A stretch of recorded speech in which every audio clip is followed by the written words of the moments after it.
Welcome back. और matric के इम्तहानात के हवाले से ख़बर तो मैं आपको दे ही चुकी हूँ और ख़बर आपको पता भी है, तो इस पे हम बात करेंगे। हमारे साथ मौजूद हैं अख्तर आरई साहब, एजुकेशनिस्ट हैं, ऑब्वियसली इन तमाम मामलात में बहुत इंसाइट रखते हैं। आपको खुशामदीद कहते हैं। अस्सलाम वालेकुम। वालेकुम और अस्सलाम। हमारे साथ हमारी रिपोर्टर जो इन चीज़ों को कवर भी करती रही हैं और आप तक तमाम खबरें पहुँचाती रही हैं, जमजम सईद साहिबा हमारे साथ मौजूद हैं। अस्सलाम वालेकुम जमजम। वालेकुम अस्सलाम।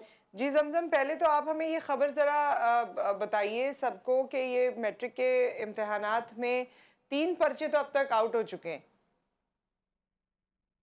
जी बिल्कुल, देखिए नुसरत, ये एक मामूल की बात बन चुकी है। जी ये इस दफा नहीं हो रहा, ये हर दफा ही ऐसा होता है कि पर्चे वक्त से पहले आउट हो जाते हैं। अगर 9:30 बजे पेपर शुरू होना होता है तो हम देखते हैं कि 8:45 बजे या तो फिर 9 बजे पेपर। तो पहले ऐसा होता था कि सिर्फ पर्चा वायरल हो जाता सोशल मीडिया पे। अब बाकायदा ये होने लगा है कि नकल माफिया इतना सरगर्म हो गया कि बाकायदा जो है वो व्हाट्सएप ग्रुप्स बनाए गए हैं और उन व्हाट्सएप ग्रुप पे ना सिर्फ पर्चा वक्त से पहले आता है बल्कि हल शुदा पर्चा हम कहेंगे जिसे, वो तक जो है वो आ जाता है। और इसके साथ ही कल ही एक वाकया हुआ, महमूदाबाद का इलाका है, वहाँ पे एक इम्तिहानी मरकज था, इब्राहिम अली भाई स्कूल के नाम से, गवर्नमेंट सरकारी स्कूल के नाम से था। और वो जो था, हमने देखा कि वो पिकनिक पॉइंट बना हुआ था, वो इम्तिहानी मरकज कम और पिकनिक पॉइंट ज्यादा लग रहा था। जबकि इम्तिहानी मरकज पर जो है वो दफा 144 नाफिज है, फिर भी वो मजाक बनकर रह गया। इम्तिहानी मरकज के अंदर गैर मुतलका अफराद का हमने देखा कि जमे गफीर था। यहाँ तक कि इम्तिहानी अमला और सेंटर सुप्रिंटेंडेंट की लापरवाही के सबब जो है वो बैरूनी अनासर सेंट्रल में जो है सेंटर में दाखिल हो रहे हैं। यहाँ तक कि पुलिस भी गायब थी।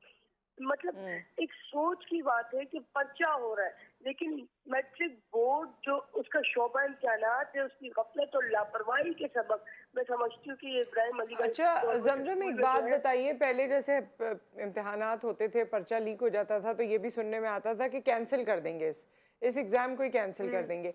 अब ये तीसरी दफा इस बार हो चुका है और जिस तरह आपने बताया, आपने जाके भी ये तमाम चीजें कवर की, तो क्या अब तक पर्चा कैंसिल होना या इस तरह की कोई इत्तलात या मैट्रिक बोर्ड की जानिब से कोई स्टेटमेंट कुछ सामने आया? लेकिन सर, जब चेयरमैन मैट्रिक बोर्ड से मैंने सवाल किया था इसी हवाले से, तो उन्होंने ये कहा था कि 8:30 बजे पर्चा जो है वो सेंटर से बोर्ड ऑफिस से सेंटर रवाना कर दिया जाता है। ठीक है। अब बात ये है कि चेयरमैन साहब का ये कहना है कि ये पर्चा जो वायरल हो रहा है इसमें जो है वो हेडमास्टर मुलव्विस है स्कूल के, जहाँ पर सेंटर में पहुंचाया जाता है, वहां से ये वायरल हो रहा है। ये बोर्ड की गलती नहीं है। जब मैंने दोबारा ये सवाल किया कि सर आप मोबाइल सर्विस जो है वो उन एरियाज की मुअत्तल क्यों नहीं कर देते ड्यूरिंग एग्जाम जहाँ पर पेपर हो रहा है, तो सर ने ये कहा कि बिल्कुल मुअत्तल करेंगे। सर से मैंने कहा कि सर पेपर तो शुरू हो गए, अब तो खत्म हो जाएंगे, आप फिर कब मुअत्तल करेंगे? तो उन्होंने ये कहा कि अब हम अगले साल ही मुअत्तल करेंगे, इस साल तो कुछ भी नहीं हो सकता। तो यानी हर साल की कहानी है। ये मैंने पिछले साल भी सुना था कि इस साल जो है मोबाइल सर्विस मुअत्तल होगी ड्यूरिंग एग्जाम, लेकिन वो भी नहीं हुआ। अब इस साल जो है कहा जा रहा है कि अगले साल होगी। हालांकि अगर हम विजिट की बात करते हैं तो चेयरमैन मैट्रिक बोर्ड जब विजिट करते हैं इम्तिहानी मराकज के, तो वो चुनकर जो है वो सेंटर्स में जाते हैं। उन सेंटर्स में जाते हैं जहाँ पर सब कुछ अच्छा चल रहा होता है, बिजली भी नहीं जाती, पानी भी दस्तयाब होता है, मतलब स्टूडेंट्स को किसी किस्म की कोई परेशानी होती ही नहीं। तो ये उनको जो मशवरे देते हैं वो लेकर जाते हैं या ये उनकी अपनी सोच है आपके ख्याल में? देखिए, कुछ तो मशवरे दे, वो कहते हैं ना, शाह से ज्यादा शाह के वफादार। कुछ उनका भी काम होता है जो उनके साथ होते हैं, लेकिन इसमें chairman, obviously chairman matric board कोई बच्चे तो नहीं। तो अब तक यानी इसका लुबे लुबाब ये है जमजम कि इस पे कुछ भी नहीं हुआ है, सिर्फ टीवी चैनल्स पे खबर चली है, आप लोगों ने बहुत सी चीजें देखी हैं और बहुत से बच्चों का हक मारा जा रहा है, लेकिन बाकी और कुछ नहीं है और ना होगा। बिल्कुल ऐसा ही है। ठीक है। सो विद दैट बहुत बहुत शुक्रिया जमजम आपका। हम अख्तर आरई साहब से अपनी बात को कंटिन्यू करेंगे। अख्तर साहब, मतलब चले मोबाइल सर्विस मुअत्तल हो गई, उसके बाद कितनी परेशानियां होंगी, वालिदैन बच्चियों के साथ भी आ रहे होते हैं, छोड़ने लेने आ रहे होते हैं, कॉल्स करनी होती हैं, ये तो एक चीज़ है, लेकिन इतनी फोर्स हमें करनी पड़ती है, यानी इतना हमारे यहाँ नकल का जो है रुझान है और इतनी सोच सरगर्म है कि इतना हमें एफर्ट करना पड़े कि मोबाइल सर्विस मुअत्तल कर दो, ये कर दो, वो कर दो। क्या है ये? जी, बिल्कुल, ये ऐसा मुमकिन है नहीं। आपने जैसे हुँ, खुद पॉइंट आउट किया कि सिर्फ़ मोबाइल फ़ोन बंद कर देना भी इस चीज़ का हल नहीं है। बात हुँ, ये है कि जितने भी इसमें स्टेक होल्डर्स होते हैं, जी। वो तमाम के तमाम स्टेक होल्डर्स ही जो है उसके बराबर के शरीक हैं। सिर्फ़ हम बोर्ड के ऊपर बात डाल दें या किसी हेडमास्टर के ऊपर बात डाल दें, वो हुँ। भी अंडर प्रेशर होते हैं। बाज़ औक़ात तो मतलब क्या कहूँ कि बहुत ज़्यादा इतना होता है कि लाइफ़ थ्रेट होता है। तो ये चीज़ें हैं। अच्छा, अब बाहर से? जी, ओवरऑल कि ये चीज़ें होती ये हैं। और मुख्तलिफ माफियाज़ हैं जो जी, जी, सरगर्म हैं। यकीनन ऐसा है, ऐसा हुँ, ऐसा बन गया। देखिए, सबसे पहले जो इसमें फ़ॉल्ट है वो पेरेंट्स का है कि एक माइंडसेट बन गया है कि नंबर्स लेने हैं और उसके लिए कुछ भी कर गुज़रना है। तो फिर जब बच्चे टीन एज में आते हैं, एडोलेंस एज में आते हैं, उससे पहले उनका बेस नहीं होता और कमज़ोरियाँ चलती हैं। फिर उसको कवर करने के लिए और नंबर दिलवाने के लिए वो सारी चीज़ें करते हैं, पैसा भी खर्च करते हैं। और जैसे हमारी बहन ने ये निशानदेही की, बिल्कुल मैं भी आई विटनेस हूँ इस चीज़ का कि इस तरह के कई जो है एग्ज़ामिनेशन सेंटर्स कराची में मौजूद हैं, जहाँ पर बाकायदा मुनज़्ज़म तरीके से ये सारा काम होता है। कराची में तो इतना ज़्यादा नहीं है जितना अंदरूनी सिंध के अंदर है। पूरे सिंध के अंदर जो है, मैं फ़िलहाल सिंध की बात करूँगा, इस तरह से है। हुँ। और वो मोबाइल फ़ोन के लिए हालाँकि बैंड लगा दिया गया, चेयरमैन साहब ने नोटिफ़िकेशन किया, 144 के लिए रिक्वेस्ट की, सब कुछ वो सारे प्रोसेस किए, मगर जब उस पे अमल ही नहीं हो पा रहा और उसमें रुकावटें हैं बहुत ज़्यादा, तो हाउ इट इज़ पॉसिबल? ये हो ही नहीं सकता। फिर हम वही कहेंगे माफ़िया का नाम अच्छा तो नहीं है, तो ये माफ़ियाज़ ही हैं शायद। और उसमें फिर वही हमारे पेरेंट्स भी शामिल हैं, हमारे वो टीचर्स भी लेकिन शामिल मैं हैं, वो हाँ, सुपरिटेंडेंट जो होता है जिसको सब शामिल हेडमास्टर हैं। कहते हैं, वो भी शामिल हैं, सारे लोग शामिल हैं। मैंने कई बार रिक्वेस्ट की कि अभी दोबारा मैं आपके चैनल से करता हूँ, एक तो ये है कि फॉर्म जो है 30 दिन पहले लेना बंद कर दिया जाए। एक बिल्कुल अनाउंस कर दिया जाए, कुछ भी वो नहीं लेंगे। एक तो मिसमैनेज हो जाता है सब कुछ, एडमिट कार्ड, सेंटर आखिरी मोमेंट तक चेंज करने पड़ते हैं। जब सेंटर चेंज होंगे तो कैसे लोकेशन पता चलेगी? हमें सेंटर्स भी फाइनल हो जाने चाहिए 30 दिन, कम से कम 20 दिन पहले। और ये जो एडमिट कार्ड ना मिलने के मसाइल थे, ये भी नहीं होने अरे, ये तो चाहिए। कब कब से हो रहे हैं, कितना मतलब एक जब मैं पढ़ती थी उससे भी पहले से हो रहे हैं। सॉल्व ही नहीं हो पा ये रहा। सॉल्व ही नहीं हुए। अच्छा, जब तक ये कट ऑफ नहीं करेंगे, देखिए एक हाँ, बच्चा रेगुलर स्कूल के अंदर एडमिशन 1 साल पहले होता है, क्यों नहीं उसका फॉर्म जो है वो 9 महीने पहले जमा होता? हैरत की बात है ना। लास्ट डे जमा होता है। यहाँ पर एक चीज़ कट ऑफ होना चाहिए 30 डेज़ पहले। दूसरा, सेंटर जितने बने एक बार बन जाएँ उसको चेंज नहीं होना चाहिए। हुँ, फिर वो उस सेंटर्स को देखा जाए, कुशादा सही। सेंटर्स हों। यहाँ पर ऐसे सेंटर भी देखे हैं जो प्लांट किए जाते हैं और बहुत छोटे-छोटे हैं, वहीं पर सब कुछ होता है। हुँ, और अच्छे सेंटर्स रिफ्यूज़ कर दिए जाते हैं। ज़ाहिर है इसमें भी एक कुछ इन्वॉल्वमेंट होगी। फिर उसके बाद जो इम्पोर्टेंट चीज़ है वो ये है कि सीसीटीवी कैमरा इंस्टॉल किए जाएँ। हुँ, बजाय मोबाइल बंद करने के सीसीटीवी कैमरा होंगे, अगर सही। कोई मोबाइल निकलेगा उसको ज़ब्त कर लीजिए। बिल्कुल सही है, और बात वही है कि जहाँ विल होगी ना, वहाँ ये तमाम चीज़ें हो सकती हैं। एग्ज़ैक्टली। जहाँ विल ही नहीं है, साल से एक चीज़ हो रही है, होती चली जा रही है, बढ़ती चली जा रही है। लेकिन वो आराम से, जैसे ज़मज़म साहिबा ने बताया कि उन्होंने कह दिया है चेयरमैन मैट्रिक बोर्ड ने कि कोई बात नहीं, नेक्स्ट ईयर से करेंगे, अभी तो जो हो गया वो हो गया। ख़ैर, इस वक्त हमारे साथ नदीम मिर्ज़ा साहब मौजूद हैं। नदीम मिर्ज़ा साहब जो हैं chairman student parent federation of Pakistan है। आपको खुशामदीद कहते हैं। अस्सलाम वालेकुम। जी, वालेकुम सलाम, कैसी हैं? ठीक जी, हैं, मैं थैंक यू वेरी ठीक-ठाक हूँ। मच। और नदीम साहब, अभी तक तो आप वो बच्चों के नंबर्स को लेकर जद्दोजहद कर रहे थे, और अब जो है वो एक दूसरा मसला यहाँ पर शुरू हो गया, पेपर लीक होने का। और मैट्रिक बोर्ड का जो हाल है, या वो ये कहते हैं कि हमारी तरफ से नहीं है, बाकी लोग इसको कर रहे हैं। तो अब इसमें क्या करेंगे? इसमें भी कुछ करेंगे? देखें, हमने बहुत पहले इंडिकेट किया था और हम अभी भी बता रहे हैं, और पेपर आज थोड़ी लीक आउट हो रहे हैं। पेपर तो हुँ, पिछले 12-14 साल जी। से आउट हो रहे हैं और ये मुसलसल होते रहते हैं। इसके पीछे मैंने आपको पहले भी बताया था कि जो कोचिंग सेंटर और ये जो है, ये माफिया है पूरी, और ये सारे अमल को करती रही है मुसलसल। बोर्ड में, जैसे अभी मैं सुन रहा था, वो बता रहे थे कि बोर्ड में जो है वो चेयरमैन साहब कह रहे हैं अगले साल करेंगे। बोर्ड में एक सिस्टम मौजूद है। क्या वजह है कि आखिरी लम्हों में सेंटर बनाए जाते हैं? क्या वजह है कि हुँ, आखिरी लम्हों में जो है वो लोगों से फॉर्म लिए जाते हैं? उसकी वजह यह है कि सेंटर्स की बंदरबाट हो रही होती है। हमने जब अभी मैट्रिक बोर्ड में और इंटर बोर्ड में गए, आपको याद होगा कि जी। OMR मशीन की खराबी की वजह से हजारों बच्चे फेल हो गए। तो सिस्टम तो कोलैप्स हो चुका है, इनका खत्म हो चुका है कि किसको सेंटर देना है, किसको सेंटर नहीं देना है।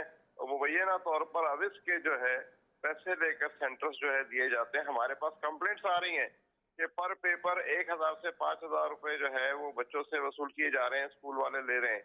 जब आपके पास इतने सरकारी स्कूल, कॉलेजेस, इतनी बड़ी बड़ी जगह एकड़ों के हिसाब से मौजूद हैं, तो क्या वजह है कि आप जाकर 150-150 गज के और 200 गज के स्कूलों में जाकर आप सेंटर लगा रहे हैं? इसके पीछे क्या साइंस है, ये बात समझने की कोशिश करनी चाहिए ना, कि ये क्यों है जाकर आप जो है वो जहाँ पे 100 लोगों की गुंजाइश है वहाँ 500 लोगों को दे रहे हैं।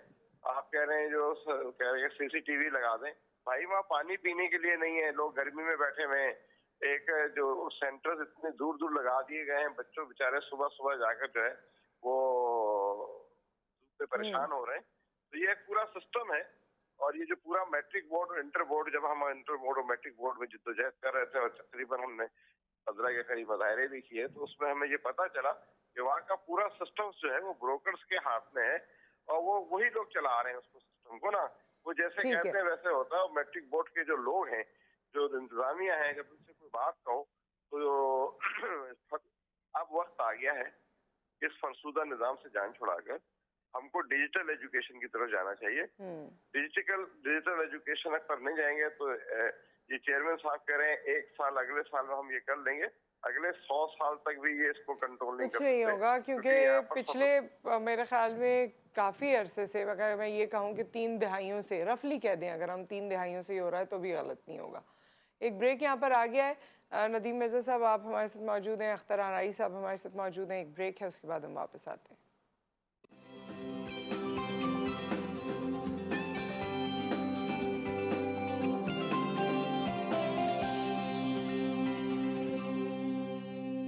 Welcome back. और हमारे साथ अख्तर आनाई साहब मौजूद हैं, नदीम मिर्ज़ा साहब मौजूद हैं। अख्तर साहब, अभी ब्रेक पर आप बड़ी अच्छी बात कर रहे थे और काफ़ी डूएबल हैं चीज़ें अगर की जाएं, तो क्या तजवीज़ है आपकी इस हवाले से कि पेपर की सीक्रेसी को मेंटेन रखा जाए? जी, बेसिकली लास्ट टाइम आपने देखा होगा कि पूरे बोर्ड के एग्जामिनेशन सिस्टम को आउटसोर्स किया जा रहा था थर्ड पार्टी को, और वो अनाउंसमेंट भी हो गई थी। अब उसमें 5 फंक्शन बोर्ड के होते हैं, उसमें से 4 फंक्शन तकरीबन आउटसोर्स किए जा रहे थे।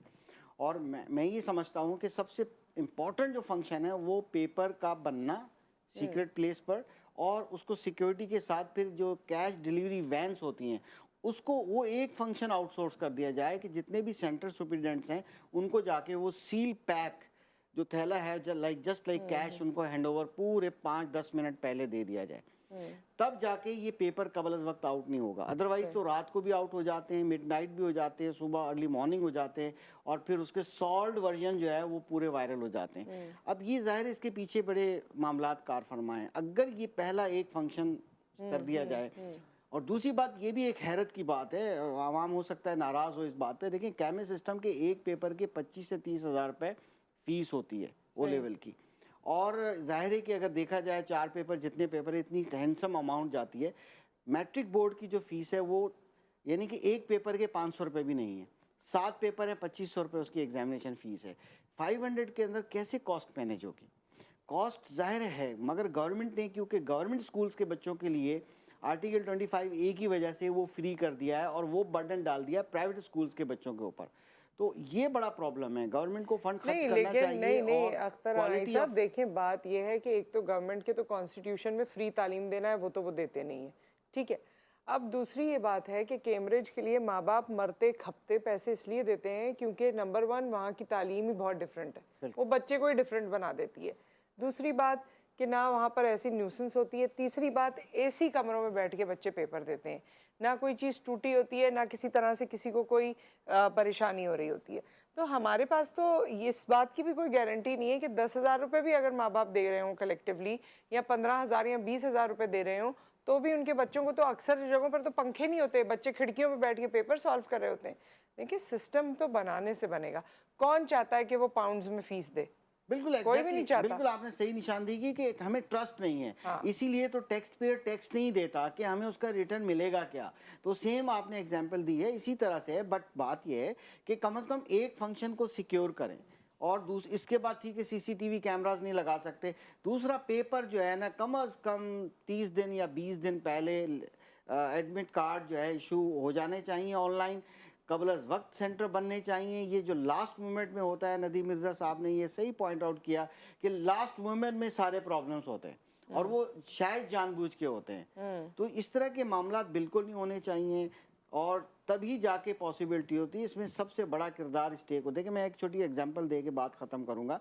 जब हम बच्चे को किंडरगार्टन में या छोटी क्लास में होता है, जब वो घर में नहीं लिख सकता होमवर्क, तो अक्सर पेरेंट्स या ट्यूटर्स जिनको वो आउटसोर्स कर देते हैं, वो ट्यूटर्स पकड़ के हाथ का काम करा देती हैं, ऊपर से हाथ होल्ड करती। जब आप बच्चे की उस वक्त हेल्प कर रहे हैं, उसको बेसाखियाँ पकड़ा रहे हैं, तो उसी वजह से होता क्या है कि जैसे जैसे वो बड़ा होता है, आजकल बच्चे अपना होमवर्क भी नहीं करते।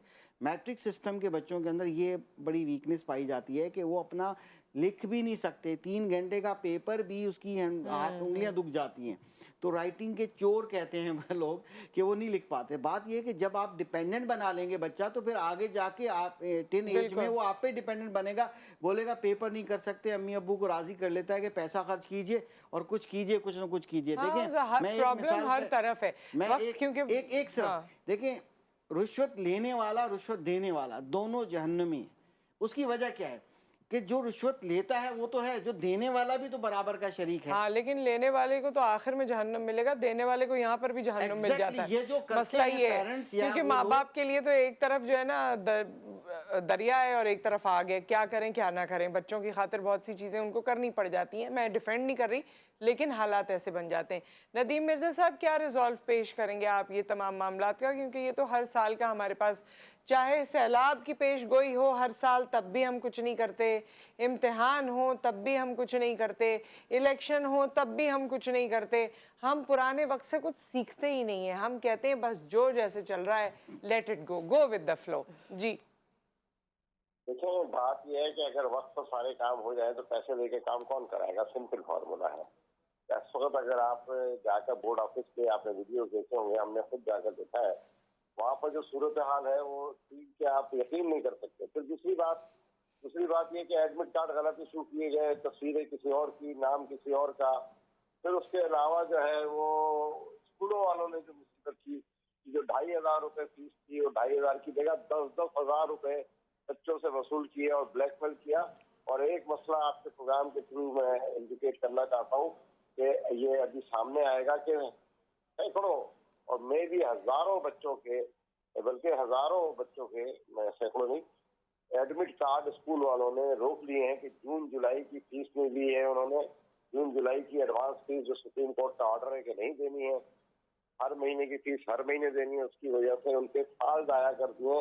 औरतें रो रही हैं, चिल्ला रही हैं कि भाई हमारे साल जाया हो गए और हमने फीसें दी हुई है अप्रैल तक की, लेकिन उसके बावजूद हमें एडमिट कार्ड नहीं दिए गए। मैंने जाकर राफिया मल्ला साहिबा से सर्कुलर प्रेस रिलीज इशू कराया। प्रेस रिलीज इशू हुआ 4-5 दिन पहले कि भाई कोई एडमिट कार्ड नहीं रोकेगा। बोर्ड के जो मैट्रिक बोर्ड हैदराबाद के अनवार मसूद रही साहब ने कहा कि जब तक बच्चा का फॉर्म नहीं आया, बच्चा स्कूल वालों का, उसके बाद बच्चा हमारा, आप फॉर्म किसी की सूरत में उसका एडमिट कार्ड नहीं रोक सकते। तो ऐसे भी बहुत सारे बच्चे हैं जिसको हम अभी इंडिकेट करेंगे कि वो हो गया है। अब जो हमारा कंसर्न है, इम्तिहान तो जैसे हो गए, जो पेपर्स हो गए, हमारा कंसर्न ये है कि जो असेसमेंट है वो सही होनी चाहिए, कोई गलती नहीं होनी चाहिए जैसे पिछली दफा हुई है, और 2 महीने के अंदर जो है वो रिजल्ट आना चाहिए। मैं बोर्ड और यूनिवर्सिटीज के मिनिस्टर से भी मिला था, हमने उनसे कहा है कि आप इस पर काम करें, हम आपके साथ उस पर काम करते हैं। हमारी अल्लाह करे कि काम हो। जी बहुत शुक्रिया नदीम मिर्जा साहब, thank you so much. Thank you Akhtar अनाई साहब। और अभी की ताज़ा तरीन खबर ये है कि इंग्लिश का पर्चा भी मैट्रिक का आउट हो चुका है। तो इस तरीके के तालीमी निज़ाम के बाद हम क्या एक्सपेक्ट करते हैं, क्योंकि ये सिर्फ बच्चों का फ्यूचर नहीं है, ये मौजूदा हालात की भी अक्कासी कर रहा है कि इस वक्त हम किन लोगों में रह रहे हैं, हमारे मुल्क का क्या निज़ाम है, और हम आने वाला फ्यूचर जो कि एक दहाई नहीं दहाइयों पर मुश्तमिल है, उसमें अपनी ज़िंदगी कैसी बना रहे हैं। विद दैट एक ब्रेक आ गया। ब्रेक के बाद जब वापस आएंगे तो जुम्मे के हवाले से आई गेस हमारी प्रोग्रामिंग होगी। मैं टाइम देख रही थी कि हाँ हमारा जुम्मे के हवाले से प्रोग्रामिंग होगी, सो फिर हम आपसे मुलाकात करते हैं।